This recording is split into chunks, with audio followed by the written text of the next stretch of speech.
Hi, everyone. Thank you for joining us today. You are listening to Horror/Stories.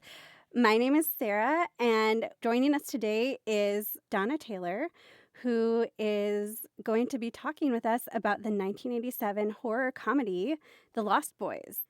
Donna Taylor is an award-winning horror author who loves all things spooky. Her debut, Blood on the Boardwalk, book one in the San Nico Slayers series, and inspired by The Lost Boys and 90s teen horror novels, comes out September 25th. She also writes darker, spicier stuff pseudonymously as Ryan Adara. Her debut there, A Thing Divine, a gothic erotic horror romance novella, is available everywhere books are sold. Welcome, Donna. Hello. I'm so sorry for making you say that word. I can't say it either. It's a good tongue twister, and not one you have to say very often out loud. No. Usually when I spell it, I add like another syllable to it, and spell check is like, no, too many letters. Sorry.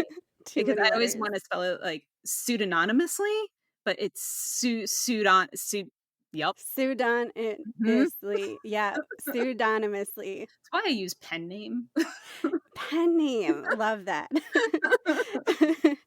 Are you a horror lover? Do you consider yourself a horror lover Oh, since you write horror or horror adjacent books? I do. Yes. Yeah, horror has been in the blood for pretty much my entire life. And like I don't live up to anyone else's definition of what a like good horror lover is. I like what I like, and I kind of sit snugly in that. My what I probably like most is horror comedy, which like Lost Boys is falls firmly in that. Mm-hmm. But I mean, I've dabbled in some of the classics like The Exorcist and the original Poltergeist and all of those. But yeah, I truly do love horror. Yeah. Yeah. So what kind of drew you into that genre? Um, I mean, my And also, origin. there's no right or wrong way to be a horror Yeah, lover. yeah. How you are is exactly right. Yeah. Oh. But I feel like that should be on like a poster, like a motivational poster. Um, like my origin story in horror is my dad was very convinced that as long as I was watching it with him, it was okay for me to watch horror. So, like, I saw The Exorcist when I was about 4 years old. Oh, Mhm. interesting. How is that? Mhm. I have no memory of it. Okay. However, the next year it was Poltergeist, and I don't remember this, but my mom says that she found me in my closet crying uncontrollably, saying that the skeletons were gonna get me. So, Oh my she gosh. was not impressed with that. I remember watching Fire in the Sky, which is the alien one. That is the one with like the needle in the eyeball, and I remember hiding behind a couch when that happened because that like horrified me. Oh my gosh. But for whatever reason, horror always spoke to me, and I always wanted to be a horror writer. But for a very long time, I convinced myself that I just wasn't good enough to write horror. And then when I dabbled in Wattpad, I participated in just like this little writing challenge, and it was to write these little drabbles, that's like 100-word scary stories with a bunch of prompts, and it started getting really good feedback on it. Like Mm-hmm. people responded to it really well, and I that kind of helped me break out of my like I'm not good enough to write horror fugue, and it's been a waterfall ever since, basically. That's really cool. So I know that you mentioned you were an English major. What kind of have you always been drawn to being a writer and then that became then that aligned with horror or what kind of stories were you writing before? Is this the natural gravitation? I'm Um, sorry, this is an unexpected question. no, you're good. You're good. Challenge me. Um, so yeah, writing has always been there. I think the first story I ever wrote was Saved by the Bell fan fiction, if I'm allowed Love to date that. myself accordingly. Um, but at the same time, like I was still really into horror. And the English major thing, I'm a cusper millennial Xers, so, like, I grew up with parents saying, "Just get any degree and you'll be fine." So I got the easy degree for me, which was English. So I just I have to read a lot, and then my minor was creative writing, and even going through that, like, I gravitated toward the spookier and the paranormal and the supernatural. But especially at the time, any college level writing course is going to try to beat the genre like right out of you. Like my writing professor actively told me that a story I'd written was really good. I just need to remove the supernatural elements from it. Like, hmm, Interesting. yeah, it's like that worked so well. So well. That's one thing that drives me so bonkers is just like people's aversion to genre fiction or like Mhm. these things that are perceived as like lesser in in the arts in like if Yeah. the hierarchy of arts, it's so Mhm. ridiculous. But speaking of just like scary things, do you scare easily or do you consider yourself easily scared? What do you consider scary? So I consider myself dead on the inside. I don't scare very easily at all. Not in like actually watching stuff. Um my head is a very scary place to be. And I use like a story that like just an example of what is going on in my head and why like usually like written and visual media does not scare me. I got woken up in the middle of the night a few years ago. Like I have 4 cats. They're like just bouncing Mm-hmm. around all over the place. And then like I had to pee. So I got up. It's like 3 o'clock in the morning. It's dark. There's a nightlight in the bathroom. And then the bathroom is a separate from the toilet bowl. So the toilet bowl was in like its own little water closet, which was pitch black. And I'm walking over to the toilet bowl, and my brain was just awake enough to be like, you know what would be really interesting right now? If when you reached out to lift the lid on the toilet bowl, you touched a leg, but the only other person in the house is asleep in the bed right now. Like, brain, why are you doing that? Yeah. Why did you just do I no, I don't that is not something that I want to think about when I'm I'm half pretty asleep at 3 sure o'clock in the morning. I'm pretty sure that's a book. That's your next book. So, like, nothing can really top what's going on in my head in terms of Mm-mm. scary. I do a really good job of freaking myself out in general. Like I don't like the woods. Like the woods freak me out for whatever reason. They freak me out. I stay out of the woods. Um, but yeah, generally speaking, I don't get creeped out. I think the last thing that creeped me out was the tall man in The Haunting of Hill House, Uh-huh, the Mike uh-huh. Flanagan show. Yeah. I really, really like that more psychological something that's existing in like the corner of your eye that you aren't really sure it's there or not. Like, are you is your brain just doing like, is that, a floater or something, or is there Mhm. something actually there? That is the kind of stuff that I like will get a little wigged out about because that is the kind of horror that I like playing in when I'm doing my more like adult stuff. The more gothic stuff is kind of plays in that realm, and I like that. Yeah, and it sounds like as someone who does not get scared easily but comes up naturally with really creepy ideas that do when you do scare yourself, that sounds like the perfect you're the clearly the perfect person to be writing horror.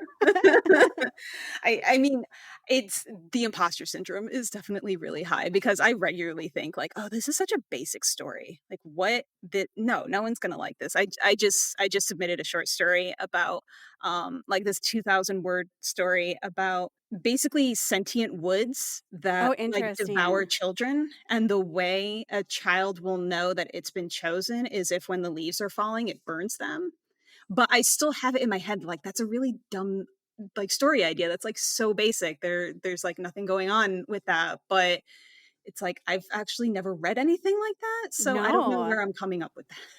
Yeah, that actually sounds like a really cool idea, and I've never heard of anything like that before, and I think it's all about how you do it because, like, sure, like, yeah, you can imagine sentient forest as a trope, but, like, it's all about I haven't heard of, like, how, the person who is about to be consumed by the forest knowing because of their like, the leaves burning their skin when they fall, that's an amazing idea.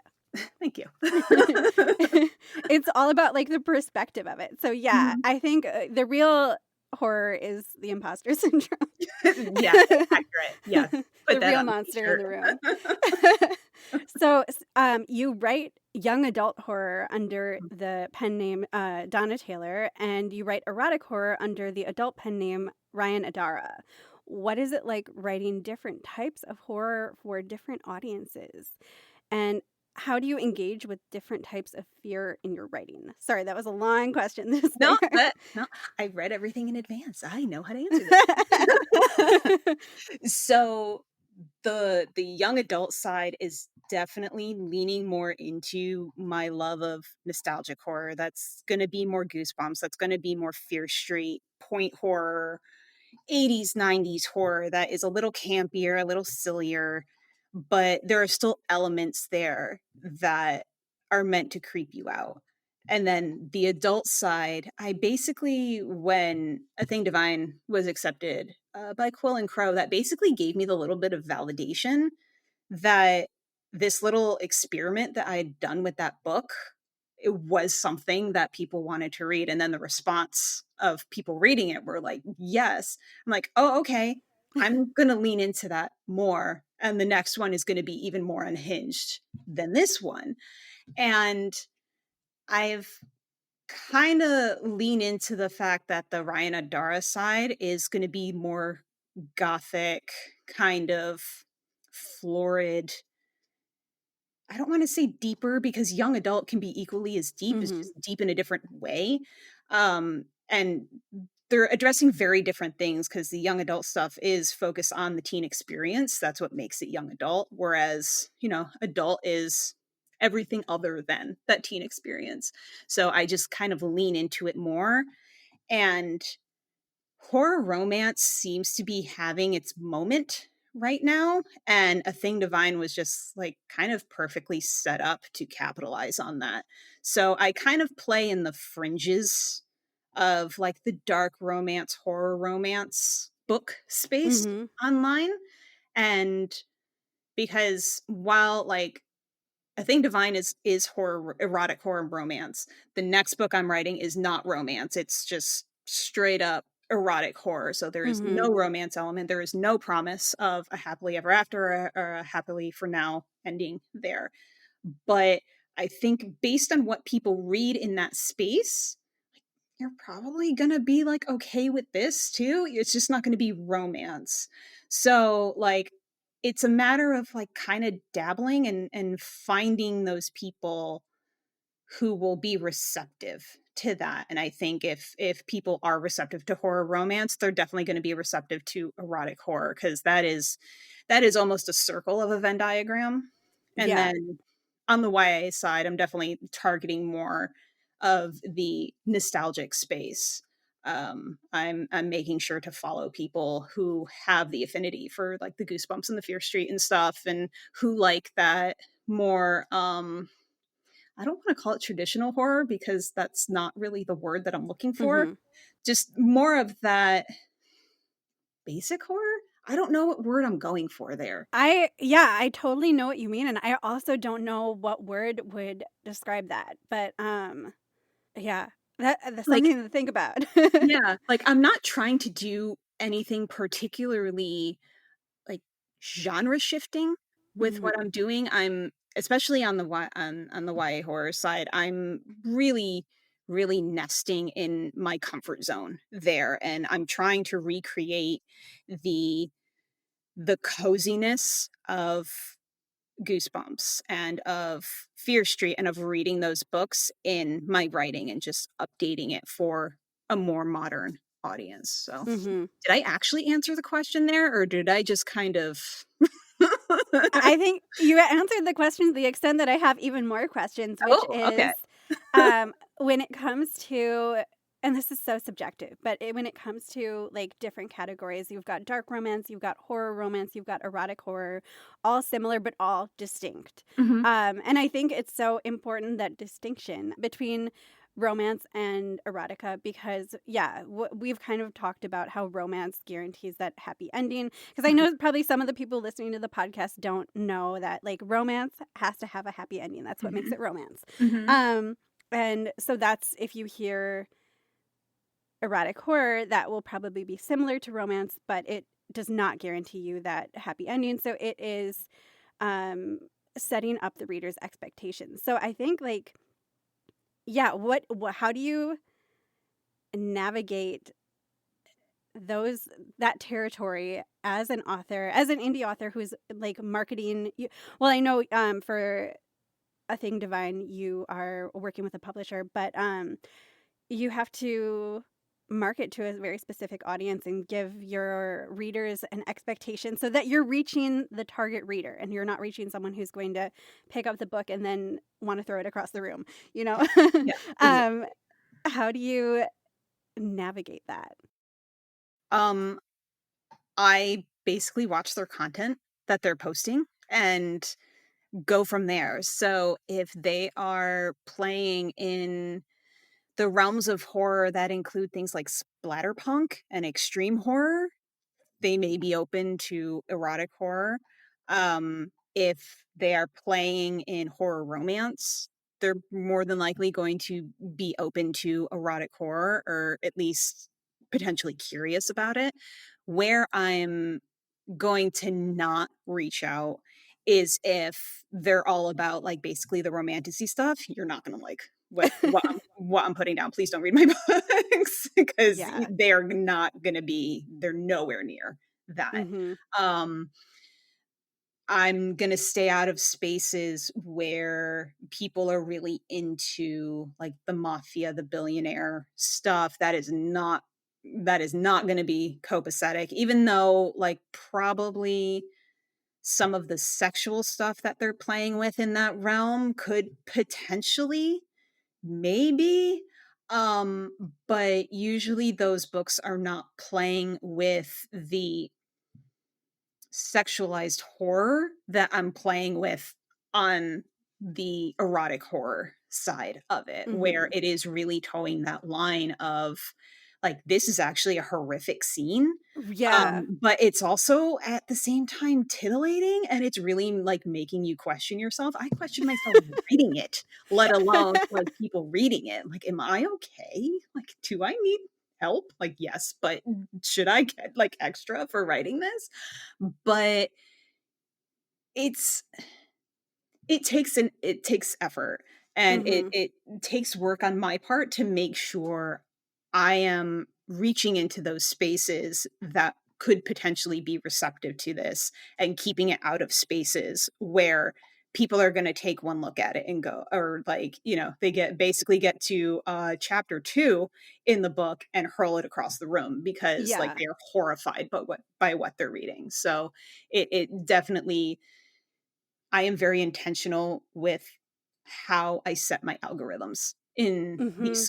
these social media spaces, because the algorithms, especially on TikTok, are so, so, so sensitive. So Yeah. it's a concerted effort to stay in those lanes to make sure I'm reaching the right audience.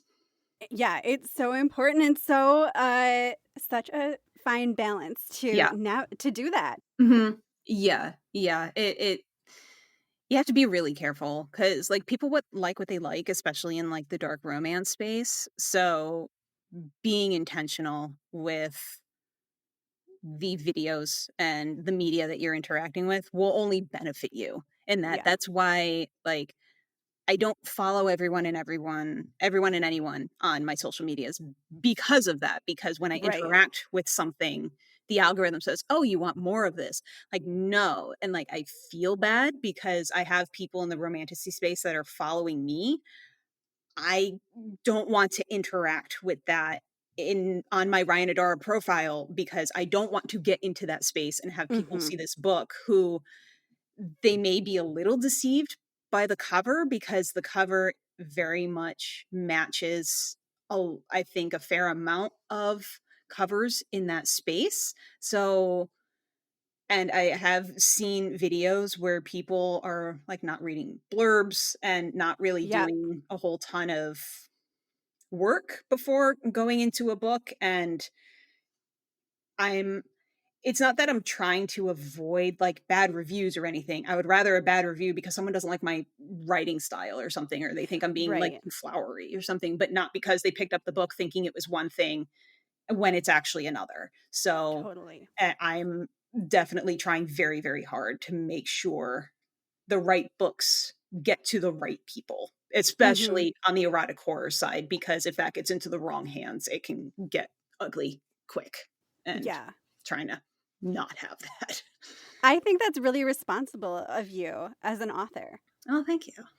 Yeah, I mean, Uh, it's why I split the 2, like, I call it my 2 personalities. It's why I'm not writing, like, the erotic horror under the same name as the young adult, mainly because of the environment in which we live, and if someone picks up a Ryan Adara book, they know exactly what they're getting. And if someone picks up a mhm. Donna Taylor book, they know exactly what they're getting. And there is no question that the 2 are separate. And I'm just trying to mitigate like parents with pitchforks like coming after me thinking I'm peddling smut to their kids. And it's like, I swear, Yeah. like this is completely separate. And I did that very purposely.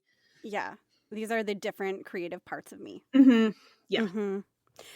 So, but speaking of commonalities between your works in publication, your book, A Thing Divine, written as Ryan Adara, is about vampires, and your new book, coming out September 25th, Blood on the Boardwalk, is also about vampires. So, what is it about vampires that appeals to you, and what was your inspiration for writing these books?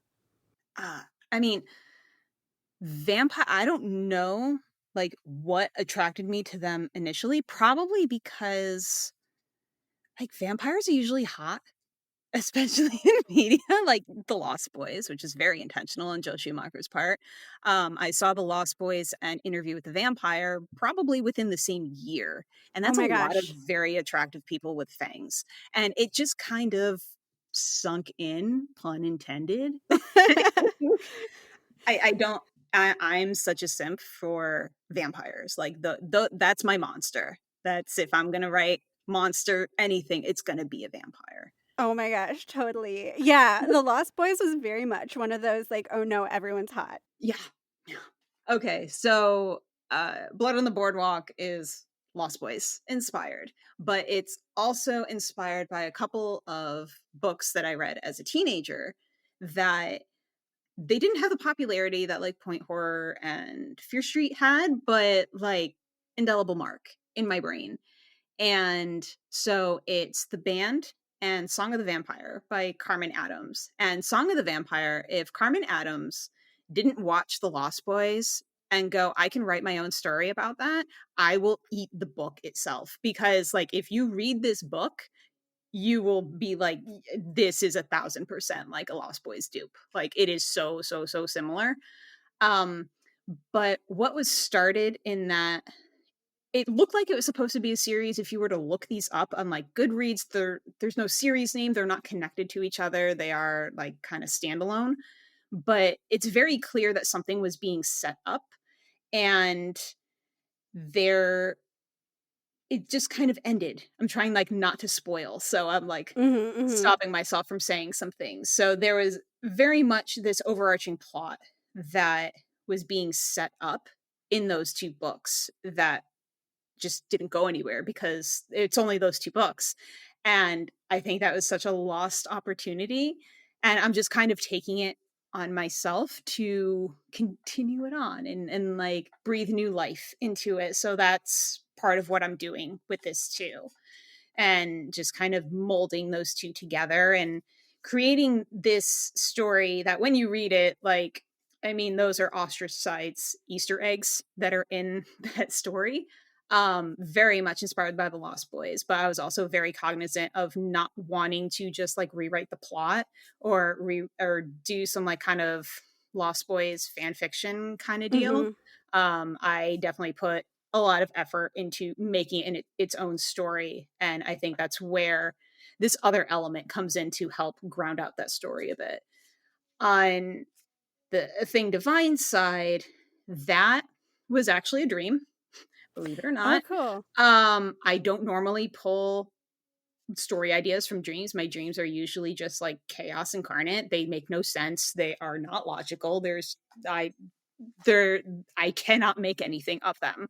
But this, it was just such a clear vision of what came to be Evie and Will meeting in his study, that when I woke up, I'm like, I have to write this. And Mhm. then it just flowed.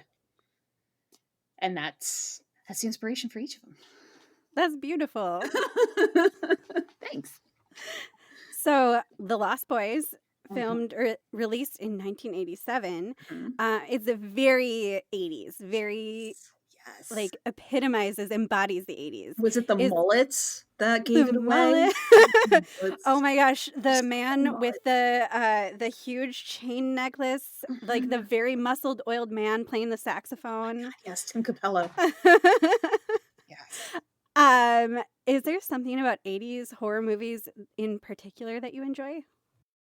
Um, I think early enough on in my childhood, I went through, like, this '80s phase. Like, I loved all the music, I loved a lot of movies. I grew up with a lot of movies from the '80s. As I was, probably younger, than the target demographic. Like, I saw Lost Boys when I was 11.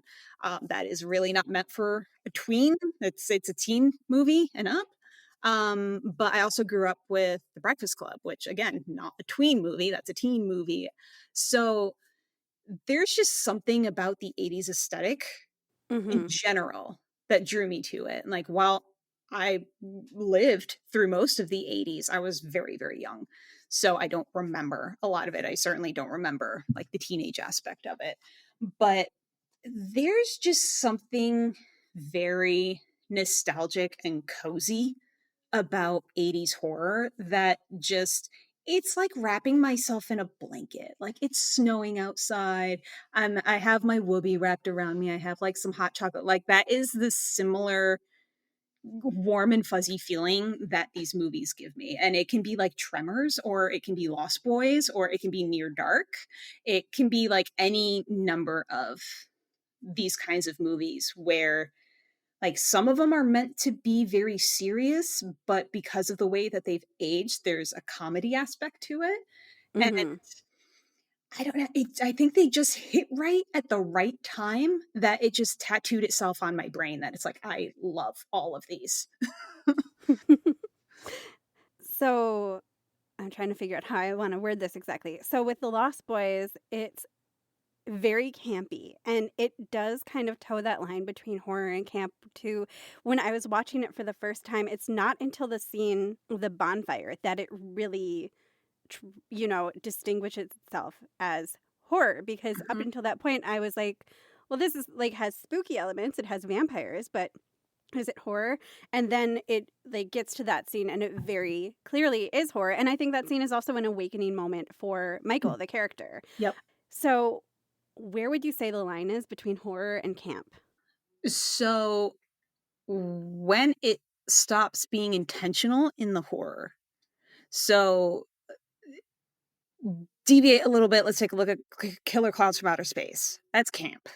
That I'm not even sure if there are intentional scary elements in that movie, because I do know, and I just learned this because I just watched the 1958 version of The Blob, that Killer Clowns is at times a shot for shot remake of The Blob. And it's almost kind of, Fascinating. yeah, like, had no idea. My husband and I were watching The Blob, and it opens and we're like, this is really familiar. And it just kept going and we're like, wait a minute, this is Killer Clowns. And he looks it up and it's like, yeah, it's almost a shot for shot remake. And like, well, pardon? But Killer Clowns, I think, is combining, because The Blob is supposed to be like a horror movie. Mhm. Um, while Killer Clowns is kind of taking that horror aspect, but also pulling in a lot of B movie influences, because, like, it's about killer clowns from outer space. Like, they hurt you with popcorn and encase you in cotton candy balloons, which, like, I saw this movie young enough that it like turned me off to clowns forever. Um, but I think with something like that where it's not actually trying to scare you, that's where it stops being horror. And then we can, Mhm. talk about satire and parody. Like, Mel Brooks's Dracula Dead and Loving It. That is absolutely not horror. That is not even horror comedy. That is just parody. That is pure comedy. It's not meant to be scary. Um, with The Lost Boys, it's a horror comedy, but it definitely has its creepy elements that are meant to make you uncomfortable, that are meant to remind you that, like, yes, you're laughing, but this is also, like, this is serious stuff at the same time. So it has that delicate balance, I think. I agree. I was really impressed. I ended up buying the movie because I Yes. liked it so much, and I've watched it, like, 3 times now. Yay. Welcome to the Um, addiction. so you've converted me. Um, but, yeah, I thought it toes that line really well of it is comedy and it is horror. It is both Mhm. of those things. Yeah. Yeah. So, if someone were to ask you for 3 horror book or movie recommendations, what would you recommend in addition to those you've written? Oh, it depends. Like, what do you want to read? Because, like, I read horror, but horror is very, very broad. Mhm. So if you want like young adult horror, I think You're Not Supposed to Not Die Tonight by Kaylin Oh, Bayron. yeah, yeah, I've You're read Not some of Supposed to Die Kaylin Barron's Tonight. books. That is very much kind of reaching back to the more, I'm just gonna use traditional because I don't know what other word to use because Sure. it's summer camp slasher. So that, Mhm. like, kind of very traditional horror trope, and it does a really good job of that. Another one I really like is, Burn Down, Rise Up by Vincent Torrado. That's another, YA horror that I never expected to hear about Robert Moses in a young adult novel. If you know Mm. anything about New York City, like, Robert Moses will make your eye twitch. It's because it's centered on teenagers in the Bronx, and the Bronx has a very long history of um, basically institutional and infrastructure racism brought Mhm. on by Robert Moses. I'm not going to go into too much detail on that, but I think it's a play on, like, the elevator game, if you're familiar with that. Yeah. So, But tell us a little bit about it because other people might not know. I don't know too much about it, but it's basically, does it usually revolve around, like, the 13th floor of a building? Something like that. Like, if you follow this set of rules in an Yes, elevator, it will take you to another dimension or something, or, like, open a something like that. portal. But this one in Burn Down, Rise Up, it's on a subway. Oh, So if interesting. you ride a certain subway at a certain time, it will take you to, like, basically the Bronx in another dimension. And it's been a little while since I've read that. I think the main character is trying to prevent the bad dimension from bleeding in. Um, so I really like that one. Let's see. What have I read recently? I just watched the is it David Eggers? Mhm. Nosferatu? I just Mhm. watched that one. I thought it was gorgeous. Like, that should win all the awards, but it probably won't because it's horror. So do with that what you will. But I think, for people that don't know, Nosferatu is a plagiarized version of Bram Stoker's Dracula. The original one from back in the 20s was a very blatant ripoff that the Stoker estate did end up, like, taking them to court over. Now I believe Dracula is in public domain at this point, so it's kind of open and don't have those concerns anymore. So Mm, mhm. Robert Eggers? Yeah, Robert Eggers. Robert Yeah, Eggers. yeah, yeah. Ah, I think I I said David think the first time. wait, what did I say? Now I'm doubting myself. This is why Google exists. Robert Eggers. Robert Eggers. Okay. Yeah, that movie, like, if you are interested in Gothic, horror, that movie is like the epitome of it. And I know a lot of people will point to Bram Stoker's Dracula from the early 90s, the Winona Ryder, Keanu Reeves version of it. But that one is so hyper stylized that I think it actually takes you out of it. Mm. The Nosferatu one, I think, does a much better job of really playing up mood and tone and how disturbing the gothic genre can be. And like it's meant to be like that. Like Count Orlok is not meant to be this thing you are attracted to. It's meant to be something that you are repelled by. And that's where the Yeah. erotic horror comes into it, because there is an element of seduction in there. There is an element of titillation in there, even though this is something that you like deeply should not be attracted to, but there's something that's drawing you in, just like it Mm-hmm. drew. I'm trash with names. I apologize. I don't remember Lily Rose Depp's character name Oh, I also in don't that. remember her name. Um, that's, you know, she was just a very desperate girl who wanted someone to see her, and unfortunately, you know, she said Bloody Mary 3 times in the mirror, and that's what she got. Yeah. And she paid the ultimate price for it.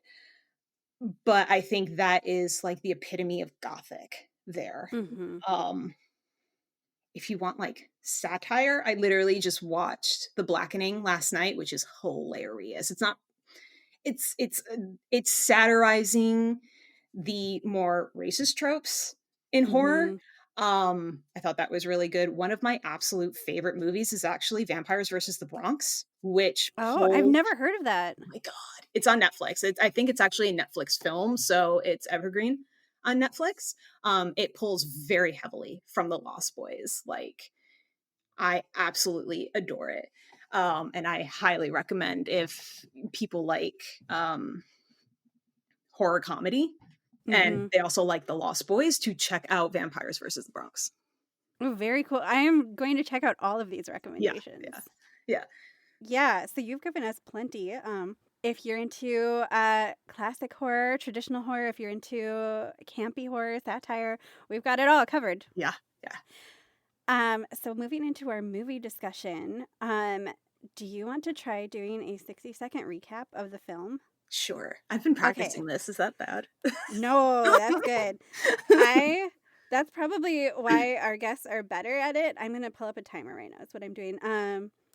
Because I do not practice. I just wing it. I don't think about it at all, and which is not, not a recipe for success. Yeah. um. Okay. 60 seconds. Why am I setting it for 60 seconds when it's literally a minute? Oh my God. I do that too. You're fine. Okay, we are ready. Okay. 1, 2, 3, summarize. Newly divorced mom Lucy and her 2 teenage sons, Michael and Sam, move from Phoenix back in with her dad in Santa Carla, California. It's where she's from. Unfortunately, dad is a little weird, really into taxidermy for some reason, and thinks there are one too many dead people in Santa Carla.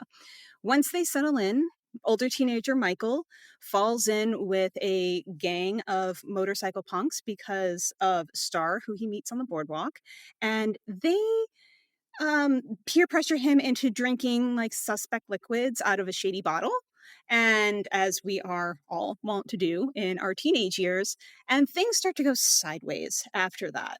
Meanwhile, younger brother Sam has fallen into that. Geez, wow. Okay. I You just have 8 talked for, seconds left. oh, wow. Um, Vampires happen and chaos ensues. Wow. Yeah. I think you did a great job. I'm I sorry if that was distracting when I put it up I like that. shit the bed on that one. I think I you did talk too amazing. much. In fairness No. to me, it takes me a lot of edits to reduce down and be more concise. Yeah, too bad not getting paid by the word like Edgar Allan Yeah, Poe. yeah. Oh, speaking of Edgar and Allan, Yes. um, so what do you think this movie contributes to horror and to the vampire canon? Because we've been talking about there's so many, like horror is such a broad genre, and within Mhm. that, like vampires vampires are sometimes horror, vampires are sometimes not horror because you've got Twilight and stuff like that. Right. There are so many classic tropes when it comes to vampires, like the lore of you can kill a vampire by staking them, or sunlight, or they have to sleep in a coffin. And what, in your opinion, does this movie contribute? Um, I'm pretty sure this movie is responsible for making vampires hot.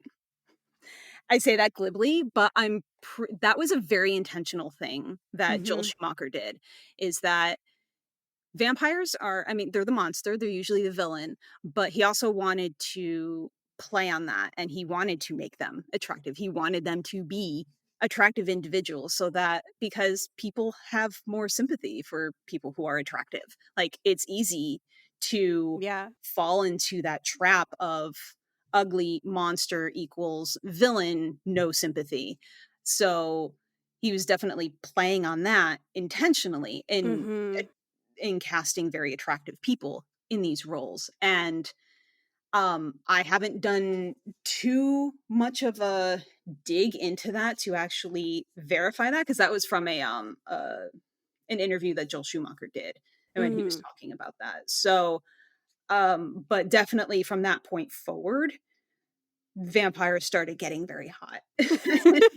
People are like playing on that, like, you know, they're supposed to be a villain, but they're hot. Like, Mm-hmm. why am I shouldn't be attracted to this, and that goes into, like, the more erotic horror aspect of it too, even though, like, this is not an erotic movie by any stretch of the word. But, like, you are attracted to something that you should not be attracted to because they are Mm-hmm. literal monsters. So, I think that was a big part of what Schumacher contributed to the vampire canon, is moving them out of the monstrous and into the attractive realm. And I think without that, we wouldn't have the likes of Twilight and Vampire Diaries and True Blood and all of that, where Mm-hmm. we find ourselves lusting after vampires. That's so true, and I feel like there were so many layers to this movie, which is so cool because it is, like, surface level, like, a campy, fun story, like, very engaging, entertaining to watch, Hmm. but it's also seemed like, to me, it felt very layered, and I think it's interesting how there's gonna be spoilers here, I'm sorry, mom and dad. Um, they were complaining the show has too many spoilers Oh the other no. day, but that's the nature of when you talk about movies. Right, right. Um, but I think it's so interesting that they have these attractive, like, bad boy vampires who are, very 80s punk, and then the most docile looking older man, video store owner, Hmm. is the real monster, the realest he's the head Right, vampire. right. Yeah. Yeah, he is the monsteriest monster Mhm. in yeah, it this dweeby dude that, like, who dressed you, man? Like, you have a lot of conflicting patterns on right now, Yeah. and just, like, really trying to be too hip and just kind of a goober. I mean, if you're at all astute when watching, like, horror movies, you're gonna zero in on that, and it's like, there's something going on with that dude. Mhm. Um, there is, like, a little bit of a red herring. I don't know if it's a red herring, but, like, the part where, he gets attacked by that bat kite, and then, Mhm. Mhm. you see, like, you hear the motorcycles and you see the headlights on them. And, that leads you to believe, because every time that has happened, someone has died. So it leads you to believe that he is dead. But when he is not, like, yeah, okay. So something's going on there. Yeah, absolutely. And it's interesting too because the children in the movie, or preteen, the younger brothers, Sam Mhm. and the Frog brothers, Edgar Yeah. and Alan, are the ones who I feel like several times they do suspect him. Yes. Um and then they try to test their theory and it's disproven, but in the end their instincts were right. Mhm. Yeah. Yeah. It's very much like you see that, like, the weirdos are the Mhm. ones that actually had their finger on the pulse of what was going on, like, at the very end, like, one thing I always hated about living in Santa Carla is all the damn vampires, and, like, they're just standing there like, "Are you serious? You didn't tell Yeah. us that this was going on?" And then also the kids too that are like, "There is something seriously, seriously wrong going Mhm. on here," and everyone's like, "You're weird, like, go away," but Yeah. the weirdos turned out to be right. Yeah. Yeah, absolutely. Yeah. So did you feel like this movie when you first saw it, did you feel like this movie was scary, and why or why not? Um, I mean, you're asking me to go back to when I was 11? Um, no, I wasn't scared by this movie, I was, like, in awe of it. Mhm. I actually remember the first time I saw it. It was playing on TNT, at night, and they actually had the 2 Coreys, like, doing, just not narrating it, but it's in, like, commercial breaks, they would add behind the scenes stuff and That sounds so everything. fun. And I think if you use the right search terms, you can find it on YouTube as well. That very specific episode, it's very strange, and I think I just remember being in awe of this movie, like, it was just like I said earlier, it hit at just the right time that it completely ensorcelled me and just, like, Mhm. overtook me. So no, I don't remember being scared at all by Mhm. this movie. And the 2 Coreys you're talking about, Corey Haim, right? And Mhm, Corey Feldman? correct. Did I get Okay, Yep. yeah, Corey Haim and Corey Feldman. Mhm.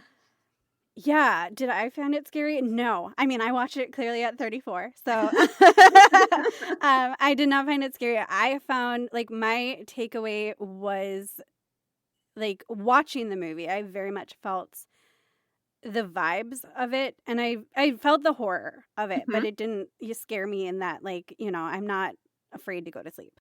Yeah, yeah, it's a very unsubtle horror, like, it's Mhm. not who the vampires are, like, from the opening scene, like, it is he's Schumacher was not trying to pull any punches with that, like, the security guard messed with the boys on the carousel, Mhm. and then he disappears from a parking lot, like, you don't have to be particularly adept at unraveling mysteries to figure that one out. Um, so the horror elements were definitely probably more jump scary, if anything. Um, like you mentioned earlier, the probably the most shocking part was the bonfire, where Mhm. they actually reveal themselves to Michael and then literally tear through the people in that scene. And it's not gory. There's like one like microsecond blink and you miss it moment where someone is actively being scalped, Mm. but it's not a gory movie, that was never the intent of the movie, but I think that's probably the most unsettling part because it is, like, kind of snapping you back into reality that, like, yeah, we're basically using humor to dissolve the tension, but the tension is still there, Yeah. and that's The just a horror reminder of that. Yeah. Totally, the horror is, like, the implication. Mhm. Yeah, Mhm. yeah. Yeah. So speaking about implication, what do you think the film creators were trying to say, and how did they evoke or manipulate the audience's fear to get that message across? Hmm. Oh, this is, like, English degree level question here. I have a take. Um, well, I think we need to unpack some things as well, because Joel Schumacher was an openly gay man in the 80s, which was a very scary time for openly gay men in the 80s. And at the time the movie was being filmed, I think it had only been a year since Reagan actually recognized the existence of AIDS when it had been around for a number of years. So I think there is a lot of I think this movie is at minimum queer coded, Mm, and mhm. like, no one watching this movie can tell me that, like, David is not completely obsessed with Michael. Like, if you Mhm. were to do a drinking game of the sheer number of times that Michael's name is mentioned, you would end up in the hospital from alcohol poisoning. Like, there is definitely a thruple thing going on with David, Michael, and Star. And I think this was kind of a way to play that out where the obsession is less between Michael and Star and more between David and Michael. And I think it was a play on societal expectations of things, going back to like the monsters are hot and what do you Mhm. do with that? Like, because hot people disarm us. People are more likely to trust someone who is good looking as opposed to someone who is not. So you have these people who are here to completely disarm you, but they also turn out to be monsters. But also, are they monsters though? Or are they Mhm. just surviving? And this is just how they happen to survive. So I think it's playing with that a little bit too. Mhm. Yeah. Yeah, it's so interesting because totally did not even pick up on that message, and I love that there can be different interpretations Mhm. of it. Yeah. For me, I almost, like, I saw in it, like, a message about basically child abuse. Just Interesting. yeah, with, you start the movie and you see, like, images of youths in Mhm. this town where like it's a boardwalk oriented town, or that's the center of activity, and all of the people for the most part we're seeing are teens or children, and we see all of these missing children posters all over the town. Like um you'll see like goth teens hanging, they're loitering, they're Mhm. lounging about, there's no work. At one point Michael asks, are there any jobs, and uh someone says nothing legal. Yeah. So there's like employment is an issue, and you've got a lot of young people who I thought the term lost boys has so many different interpretations here, because it could be lost boys could refer to that group of vampires, it could refer to these teens who are um kind of like purposeless, and it could also literally be these missing children. And when you meet the villain, I don't recall his name, but he Max? like the Max, the is that the boyfriend, The video store owner. the video store Yeah. owner. Yeah. Yeah. Yeah. Lucy is looking for a job, and outside of his video store she sees this child who doesn't like, goes into the video store looking for work, but also looking for this child's parent, because she sees all of these like missing posters, and it's not safe for a child to be alone, but this child is still alone, and his mom comes along and collects him. But throughout the movie you have this video store owner who purports to be this like cool guy who no one would suspect. He's very almost square, but also accepted by the youths. And yet, like, he is a monster. Um, and the way that kind of it reminded me of Ginger Snaps in the way of just like hurt people, and the way like those who've been the vampires are trying to turn more people into vampires and Mhm. find commonality with that, and how these children like Sam and Edgar and Alan have to take care of themselves. Like, they try to call attention and they try to get help, and no one is taking them seriously, so they're on their own. And meanwhile the grandfather sees that he's very cognizant of what is happening in this town, and he is so jaded he doesn't do anything. I mean, until the end. Mhm. Um, Yeah. but It's like, he "Oh, yeah. oh, yeah, I saw this coming," and it's like, "What? Like, Yeah. why didn't you warn us? Like, would you have believed me if I did?" Yeah. Okay, fair. Yeah. But, like, to your point about the kids being alone, and this kinda goes back to writing for teens and writing for young adults, is you do kinda have to remove parental figures from it and have the kids solve the problems on their own. But if you remember the initial meeting of Sam, Edgar, and Alan in the comic book shop, in the background, it pans to what we assume are Edgar and Alan's parents, just like completely zonked out, just Mm-hmm. checked out. They're clearly high on something.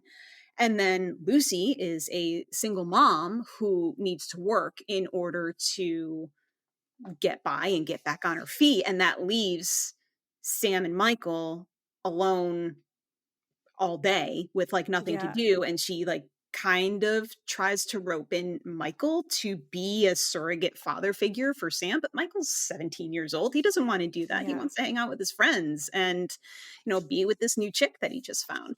So Mm-hmm. I definitely think it speaks to like that Gen X experience of, yeah, we drank water out of the hose and we're left to our own devices and basically raised ourselves. And Mm-hmm. I think that is very clear. I mean, obviously, these are Gen Xers in this movie. This was made 40 years ago, nearly at this point. And it's interesting that you mentioned about the whole child abuse thing, because if you remember at the end, where Max basically sees that all of his like sons have been obliterated, he doesn't really seem pressed by it. Like, Mm-hmm. he seems inconvenienced by it at most. Like, "Oh, this is annoying. I'm gonna have to, like, make more vampires now." Like, he doesn't seem Mm-hmm. upset at all that his supposed, like, vampire sons have all died. And he's just Mm-hmm. like, I still want you, Lucy. Like, Yeah. get out." Yeah. It was so interesting to me the roles the different dogs played because Nanook, the husky, who's Sam's dog, is the Mhm. hero of the movie, Yeah. where Thorn, Max's dog, is kind of a hellhound. Yeah. Yeah. Yeah, both protectors, just of Mm-hmm. different things. Mm-hmm. Would it put any ideas in your head if I were to tell you that The Lost Boys is actually a play on Peter Pan? That makes so much sense. Yep. The original script was actually much more Goonies-like, if you've Oh, seen interesting. that movie. Yeah, geared much more toward that tween, like 12, 13-year-old market, and I think it was Richard Donner, who rewrote it, or maybe it was Joel Schumacher, who was, like, insistent that, like, "No, this needs to be for teens," and the story is what we ended up getting. But yeah, The Lost Boys is 1,000% a play on Peter Pan. This is so interesting to me. Before we move on to rating the movie for Mhm. scariness and quality, I just want to appreciate the humor. Like, it is so funny. That's something we haven't really addressed. But, like, Sam's lines and his delivery, Yeah. Sam was the comedic element. And I wrote down some of his lines because, oh my Mhm. God. He, and it's like self-aware too, because at one point Yes. they're going to stake the humor and one of the Frog brothers says something and he's like, "What is this? Some kind of vampire humor? That's not Yeah, funny." yeah. Yep. um, so let's go ahead and rate the movie for scariness and for overall quality. Do you want to go first? Sure. Um, Scariness, if I am to remove myself from it and approach it as someone who has never seen it, I'd still probably give it, like, a 2. Are we off of, like, 5 or 10? 10. 10. Yeah, I'd give it, like, a 2. Just because it's horror comedy, like, Mm-hmm. it has scary elements, it's still trying to spook you a little bit, but that's not really the intent of this particular genre. Overall quality, I mean, if you're no one people listening are not gonna see this, but, like, that's a Lost Boys poster, this is a Lost Boys t-shirt, like, I'm gonna give it a 10 out of 10. Yeah. I am well aware that it's not gonna win an Oscar anytime soon, but, like, I think this movie is top notch, quite frankly. I agree. I would definitely give it I would also give it a 2 for scariness because I think it legitimately does have its scary moments, which I think are best represented by Michael's internal, like, that compassion you have, that like, what do you call it? Empathy you have for what Michael is going through and how horrified he is at what he's becoming and how hard he's trying to resist Mhm. turning into a monster. So definitely, I'm gonna give it a 2 for scariness. Overall quality, yeah, the music, Oh my the god. costuming, The cinematography, the script, the acting, I'm gonna go ahead and give it a 9. Yes. So yeah, I think it really and on top of that, it's entertaining on a surface level, and it has like clearly deeper meaning. Whatever you determine that to be, it definitely has. It's not superficial. Yeah. Can I take a second to give Star some love? Because Please. I do think I spent a lot of time in the fandom, and I think a lot of people in the fandom go through this phase of like Star hate, and then they sit and think about the character and realize that like, yeah, she doesn't deserve any hate that she's getting, because a lot of people view her as being responsible for the death of the boys, and because hot people are, you know, people simp over hot dudes. So like, oh, how Which could is you do that? ridiculous. They're Yeah. monsters.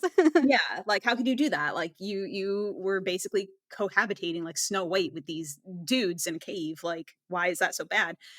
But when you actually break down her character and know that she too was a half vampire, that you never see vamp out, we don't know how long she's been in that predicament and fighting that. And then you take a look at Michael, who like 24 hours into it is about to eat his brother, and then realize like, oh, she is a lot stronger than what people are giving her credit for. Like, she has been fighting this. Little laddie has been fighting this for who knows how long.